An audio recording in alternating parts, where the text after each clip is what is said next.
This is the series where I give you the best Rocket League Pro settings, and if this video helps you, give this a video a thumbs up and comment down below what pro I should do next. So I'm going to be showing you post Josh's settings in this video. Starting off with gameplay, I've not got those settings from him, so I don't know what his is. So these are mine, and just copy these down and see if anything's different, and just give it a swap around and see if you like them or not. So camera settings, these are the last camera settings I could find, and the distance he's got at 260, field of view at 110, height at 90, angle at -5, stiffness at 0.15, swivel speed at 7.5, and transition speed at 1.7. And these two I couldn't find if they were on or off, so I've just left them at default. But a lot of freestylers do use inverted swivel on, as that does help for flip resets and air dribbles. I personally always have inverted swivel on, as it helps me a lot for my long air dribbles and flip resets. So having distance at 260, this is kind of a good balance for comp and for freestyle. So it's kind of like a comp clip hitting setting, as you can see all of the field as well, but it is slightly closer to your car. Height at 90 makes you more in line with your car, helping everything really. And then angle at -5, this makes the camera angle more on top of your car like that, and this helps a lot more for flip resets. And he's a very flip reset dominant player, so that's why his angle is at -5, because he can just read the flip resets a lot easier, I think. Stiffness at 0.15. This kind of compensates for distance at 260 to have a longer vision, as when your stiffness is lowered, the more the camera moves out when you boost or drive forwards. I personally like a 0.65 stiffness, but this is just personal preference. And these bottom two don't really matter too much, so I'm guessing they're like this, as this just makes the clips look a lot cleaner when you're swapping between cameras. So now for controls, I couldn't find his keybinds or his Deadzone shape, so I'm going to show you what mine is. So I have power slide on L1, and I have arrow left on L1 and arrow right on R1. That's basically everything I've changed. I've got power slide on L1 and arrow left on L1, as that makes me able to do these dashes. So in comp, you see a lot of players do these types of dashes, what's only possible if you do this binding. So I've put a wrong setting in, but it's these types of dashes here. I've made my settings wrong, so I can't really do it that well. It's a bit weird, but yeah, that's the that's why I have my settings at L1 on power slides and arrow. So now for his sensitivities and dead zones, he's got 1.75 for his steering sensitivity. Then he's got 10 for his aerial sensitivity. This is a bit crazy. I've never seen someone have it so high.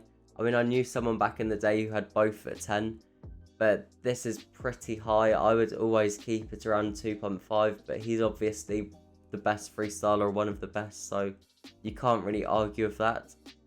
Then dodge dead zone, he's got this at 0.25. Then he's controller dead zone, he's got that at 0.25, and dodge dead zone at 0.1. These are quite I've never really seen settings like this, to be honest. But for sensitivities, the lower the sense, the better for air dribbles, and the higher the sense, the better for flip resets and musty flicks. So maybe that's why he likes having this so high, because it really helps him with his flip resets. I don't know. That's all of his settings I could find. So if you found this helpful, give this video a thumbs up and comment down below what pro I should do next. And I'm going to show you the rest of my settings now. So now for the interface settings. I've shown you the camera and control settings. All of those are the pros players settings. But from interface onwards, it's my settings, and it's ones that I think are the best settings, as I couldn't find any details or anything online. to get these pro settings from interface onwards. But carry on with the video because there's a few important settings in these.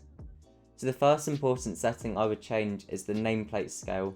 It's originally at 100%, but I think it's pretty important for you to put it up to 120%. I actually got this off watching Rizzo's video, and he said that he puts it up to 120%, and I do feel like it actually makes a difference in comp. It makes you see your opponents easier, it's just all around better for comp in my opinion. So I would give it a go putting it up to 120%, as I feel like it actually does make a difference. Nameplate modes, default, match notifications, I think it has all when you start the game. So if you're new to the game, I would put this up on time updates only. It does make the screen a lot less cluttered, and it's just a lot better in my opinion for just playing in general. It makes the experience a lot better. And I think this is turned on originally. If you're new to the game, make sure to turn that off. And team coloured boost meter, if you've seen people play on like TikTok or YouTube or stuff like that, some of the time their boost meter is a bit different colour. A lot of people ask me, why is it that colour, or how do you make it that colour? And I see a lot of comments on other people's videos saying, how is it that colour? And that's because this is normally turned off and you want to turn that on. I feel like that actually makes the game look a lot better in my opinion. So make sure to turn that on, as that actually does make the game look really cool. And everything else in here is just default. So now on video settings, everything's on performance. Having everything on performance does make it look a lot better in my opinion. You might see some of the pros have like high quality, performance, quality or whatever. But I feel like most of the time, if anyone's got those settings on, it's to make their game look better for you to watch it, if you know what I mean. So when they're playing by themselves, they might have everything on performance. But when they're recording their videos or they're live streaming, they have it on quality to make their game just look better for the audience. So I feel like just keep it on performance. If your computer's really good, maybe change a few settings to see what you can get away with. But I feel like it's more important for your game to run smoothly than look better. So make sure to keep it the basic settings, and after you've kind of got your PC working well, then make the settings a bit higher up. And obviously this is high quality, otherwise your game is just going to look rubbish. Now I'd have master volume up and I'd have gameplay volume up. I don't really see any point of having these ones on as well. But I'm just a player that just plays without audio. I mainly do freestyle, so I don't think it's necessary to have audio. But for comp, it's actually pretty important to have audio on, so make sure your master volume stays up. Actually, I'll leave it here for now for you. Actually, no, I won't. It's like... But there's nothing else in this settings that are not default. So now for chat, I would also change this to teammates only a lot of the time, as there's not actually any point speaking to the other team really, and it just makes everything get toxic. So just keep it on teammates only, and everything's just default here. Nothing's different at all except from these two up here. These are different. And now for the quick chat, this is my quick chat, but it doesn't really matter too much. Just do whatever you want. I never use quick chat, but this is my ones if you're wondering. And now I'm going to show you a few of my presets. I actually think that the preset on your card does actually matter and depends how you play. For example, if I'm playing with one like this, I might not play as well as if I play with this one. So I've just got a few paint finishes for you to try. I always play better with Metallic Pearl or Exo. I don't know why, but I just always play better with Exo or Metallic Pearl. So I'd give it a go.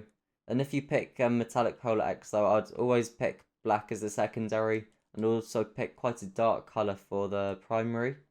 I just always play a lot better like that. I don't know why. I don't know if it's placebo or what it is, but I would give it a go yourself.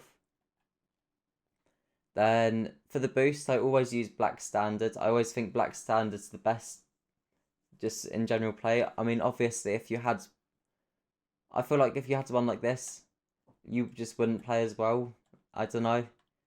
I don't know if it's just me or whatever, but I would give it a go yourself and try it out. Then also for the trail, I always find myself